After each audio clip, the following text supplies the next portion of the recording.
New details just into CNN about what Vladimir Putin was doing as reports emerged that a plane reportedly carrying Yevgeny Prigozhin had crashed. Putin was leading a ceremony marking a World War II battle between the Soviet Union and Nazi Germany.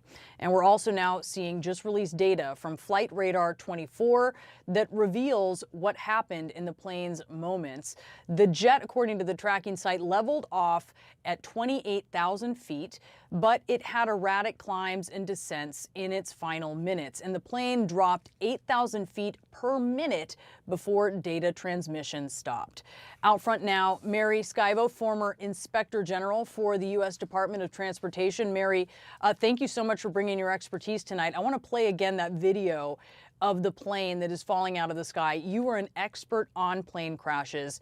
What do you think happened looking at this video?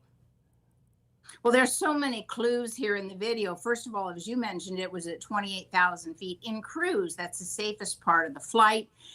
With the seemingly missing the wing, and this simply doesn't happen. Commercial airliners, commercial planes, modern aircraft do not lose the wing. In my decades of working on plane crashes, I've only had one commercial plane that lost a wing, and it was 54 years old.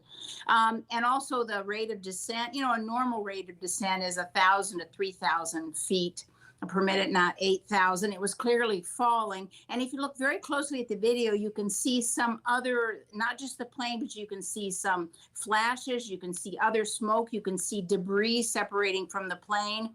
So there's just so many clues here that this was an explosion on the plane or a missile strike. And by the way, the descent is like other shoot downs we've seen, like MH17, the jetliner that was shot down by a Buk Russian missile, and the Ukraine Airlines that was shot down by Iran. So we have a lot of clues in this video. Let's take a close-up look of what appears to be the missing wing here. Tell us what you were seeing. Well, that's what it appears to be, and there have been some reports. Now, we don't know if they're reliable yet. That there were others that reported that seeing a missing wing and perhaps even an engine that fell separate, or part of the tail that fell separate from the plane. But you just do not have a situation where a modern aircraft, and this airplane, I mean, I'm familiar with the Embraer. You see, as a modern plane, and it just never happens. You do not lose a wing from your aircraft in this day and age. I want to take a look at what is left of the plane after it crashed. It is completely engulfed in flames. We have learned there were 10 people total on board. Russian media says at this point 8 bodies were found at the crash site so far. How hard or easy will it be to try to identify those bodies and just to know for sure, to confirm for sure that Prigozhin was on board? Right.